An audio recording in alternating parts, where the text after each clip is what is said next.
ಆತ್ಮೀಯ ಸ್ನೇಹಿತರೆ, ಎಲ್ಲರಿಗೂ ಗೋಲ್ ಬೋರ್ಡ್ ನ್ಯೂಸ್ ಚಾನೆಲ್ಗೆ ಸ್ವಾಗತ. ಈ ಒಂದು ವಿಡಿಯೋದಲ್ಲಿ ಕರ್ನಾಟಕ ರೈತ ಸುರಕ್ಷಾ ಪ್ರಧಾನ ಮಂತ್ರಿ ಫಸಲ್ ಬಿಮಾ ಯೋಜನೆಯ ಮೂಲಕ ಎರಡನೇ ಹಂತದ ಬೆಳೆ ವಿಮೆ ಪರಿಹಾರದ ಮೊತ್ತಕ್ಕಾಗಿ ವೇಟ್ ಮಾಡ್ತಾ ಇರುವಂತಹ ರಾಜ್ಯದ ರೈತರಿಗೆ ಕೇಂದ್ರ ಸರ್ಕಾರದ ವತಿಯಿಂದ ಗುಡ್ ನ್ಯೂಸ್ ಅಂತ ಹೇಳ್ಬೋದು ಸ್ನೇಹಿತರೆ. ಹೌದು ಸ್ನೇಹಿತರೆ, ಕೇಂದ್ರದ ಕೃಷಿ ಸಚಿವರಾಗಿರುವಂತಹ ಶಿವರಾಜ್ ಸಿಂಗ್ ಚೌಹಾಣ್ ಅವರು ನಿನ್ನೆ ಅಷ್ಟೇ ಎರಡನೇ ಹಂತದ ಬೆಳೆ ವಿಮೆ ಪರಿಹಾರದ ಮೊತ್ತ ಬಿಡುಗಡೆಗೆ ಸಂಬಂಧಪಟ್ಟಂತಹ ಮಹತ್ವದ ಮಾಹಿತಿಯನ್ನ ಹಂಚಿಕೊಂಡಿದ್ದು, ಈಗಾಗಲೇ ರಾಜ್ಯದ ಕೆಲವೊಂದಿಷ್ಟು ಜಿಲ್ಲೆಗಳಿಗೆ ಎರಡನೇ ಹಂತದ ಬೆಳೆ ವಿಮೆ ಪರಿಹಾರದ ಮೊತ್ತ ಜಮಾವಣೆ ಆಗಲಿದೆ ಎಂಬುದರ ಬಗ್ಗೆ ಮಾಹಿತಿಗಳು ಕೇಳಿಬರ್ತಾ ಇದಾವೆ ಸ್ನೇಹಿತರೆ. ಸೊ ಹಾಗಾದ್ರೆ ಕೇಂದ್ರದಿಂದ ಎಷ್ಟು ಪರಿಹಾರ ಬಿಡುಗಡೆಯಾಗಿದೆ, ಯಾವ ಯಾವ ಜಿಲ್ಲೆಗಳಿಗೆ ಎರಡನೇ ಹಂತದ ಬೆಳೆ ವಿಮೆ ಪರಿಹಾರದ ಮೊತ್ತ ಜಮಾವಣೆ ಆಗಲಿದೆ ಮತ್ತು ಯಾವ ಯಾವ ಬೆಳೆಗಳಿಗೆ ಪರಿಹಾರದ ಮೊತ್ತ ಜಮಾವಣೆಯನ್ನ ಮಾಡ್ತಾ ಇದ್ದಾರೆ, ಅದರ ಬಗ್ಗೆ ತಮಗೆ ಇನ್ಫಾರ್ಮೇಶನ್ ಅನ್ನ ಈ ಒಂದು ವಿಡಿಯೋದ ಮೂಲಕ ಮಾಹಿತಿಯನ್ನ ತಿಳಿಸ್ತಾ ಹೋಗ್ತೇನೆ ಸ್ನೇಹಿತರೆ.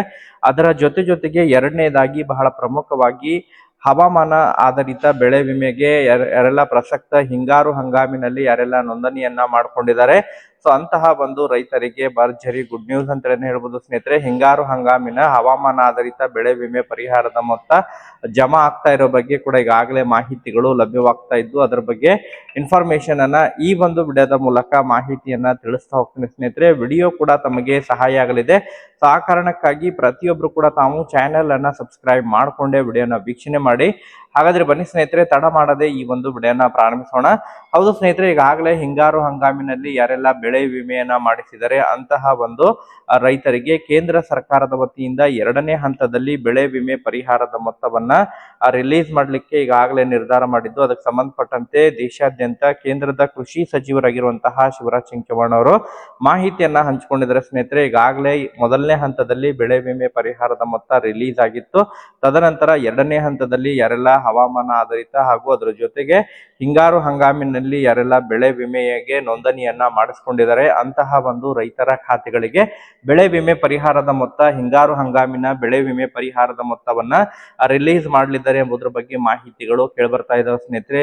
ಈಗಾಗಲೇ ಅದಕ್ಕೆ ಸಂಬಂಧಪಟ್ಟಂತೆ ಸಮೀಕ್ಷೆ ಕೂಡ ಮುಗಿದಿದ್ದು, NDRF ಹಾಗೂ SDRF ಮಾರ್ಗಸೂಚಿಯ ಅನುಸಾರವಾಗಿ ಖುಷ್ಕಿ ಜಮೀನಿಗೆ ಹಾಗೂ ನೀರಾವರಿ ಬೆಳೆಗಳಿಗೆ ಸಂಬಂಧಪಟ್ಟಂತೆ ಈಗಾಗಲೇ ಕೆಲವೊಂದಿಷ್ಟು ಬೆಳೆ ವಿಮೆ ಪರಿಹಾರದ ಮೊತ್ತವನ್ನ ರಿಲೀಸ್ ಮಾಡಲಿಕ್ಕೆ ಕೇಂದ್ರ ಸರ್ಕಾರ ಮುಂದಾಗ್ತಾ ಇದೆ ಸ್ನೇಹಿತರೆ. ಅದಕ್ಕೆ ಸಂಬಂಧಪಟ್ಟಂತೆ ಕಲಬುರಗಿ ಜಿಲ್ಲೆ ಆಗಿರ್ಬೋದು, ಬೀದರ್ ಜಿಲ್ಲೆ, ರಾಯಚೂರು ಜಿಲ್ಲೆ ಆಗಿರ್ಬೋದು ಸ್ನೇಹಿತರೆ, ಉತ್ತರ ಕರ್ನಾಟಕದ ಕೆಲವೊಂದಿಷ್ಟು ಜಿಲ್ಲೆಗಳಿಗೆ ಮತ್ತು ಗದಗ ಜಿಲ್ಲೆಯ ರೈತರಿಗೆ ಈ ಒಂದು ಬೆಳೆ ವಿಮೆ ಪರಿಹಾರದ ಮೊತ್ತ ಎರಡನೇ ಹಂತದ ಹಿಂಗಾರು ಹಾಗೂ ಮುಂಗಾರು ಹಂಗಾಮಿನ ಬೆಳೆ ವಿಮೆ ಪರಿಹಾರದ ಮೊತ್ತ ನೇರವಾಗಿ DBT ಮೂಲಕ ಸಂದಾಯ ಆಗಲಿದೆ ಎಂಬುದರ ಬಗ್ಗೆ ಮಾಹಿತಿಗಳು ಕೇಳಿಬರ್ತಾ ಇದಾವೆ ಸ್ನೇಹಿತರೆ. ಈಗಾಗಲೇ ಕೆಲವೊಂದಿಷ್ಟು ಜಿಲ್ಲೆಗಳಿಗೆ ರಿಲೀಸ್ ಆಗಿದೆ ಸುಮಾರು 540 ಕೋಟಿ ಬೆಳೆ ವಿಮೆ ಪರಿಹಾರದ ಮೊತ್ತ ಕೇಂದ್ರ ಸರ್ಕಾರದ ವತಿಯಿಂದ ರಿಲೀಸ್ ಆಗಿದ್ದು, ರೈತರ ಖಾತೆಗಳಿಗೆ ಹಂತ ಹಂತವಾಗಿ ನೇರವಾಗಿ DBT ಮೂಲಕ ಹಣ ವರ್ಗಾವಣೆಯಾಗಲಿದೆ ಎಂಬುದರ ಬಗ್ಗೆ ಮಾಹಿತಿಗಳು ಕೇಳಿಬರ್ತಾ ಇದಾವೆ ಸ್ನೇಹಿತರೆ. ಈಗಾಗಲೇ ಅದಕ್ಕೆ ಸಂಬಂಧಪಟ್ಟಂತೆ ಕೇಂದ್ರದ ಕೃಷಿ ಸಚಿವರಿಂದನೂ ಕೂಡ ಸ್ಪಷ್ಟನೆ ಕೂಡ ದೊರಕಿದೆ ಸ್ನೇಹಿತರೆ.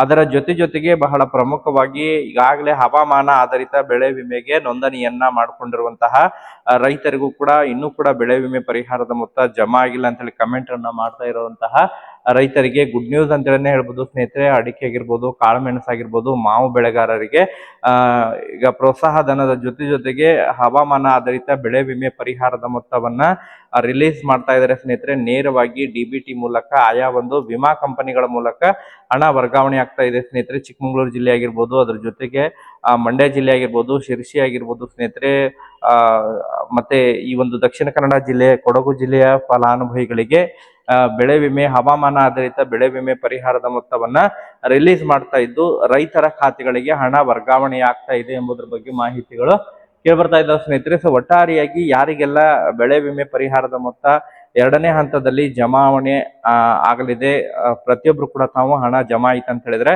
ಕಮೆಂಟ್ ಮಾಡೋದ್ರ ಮೂಲಕ ಮಾಹಿತಿಯನ್ನ ಕೂಡ ತಿಳಿಸ್ಕೊಡಿ ಸ್ನೇಹಿತರೆ. ಅದ್ರ ಜೊತೆಗೆ ಹವಾಮಾನ ಆಧಾರಿತ ಬೆಳೆ ವಿಮೆ ಪರಿಹಾರದ ಮೊತ್ತ ಕೂಡ ಆದಷ್ಟು ಶೀಘ್ರದಲ್ಲೇ ಇದೇ ಸೋಮವಾರದಿಂದ ನೇರವಾಗಿ ರೈತರ ಖಾತೆಗಳಿಗೆ ಹಣ ಜಮಾವಣೆ ಆಗಲಿದೆ. ಪ್ರತಿಯೊಬ್ರು ಕೂಡ ಸೆಂಟ್ರಲ್ ಫಾರ್ಮರ್ ಐಡಿಯನ್ನ ಮಾಡಿಸೋದು ಕಡ್ಡಾಯವಾಗಿದೆ.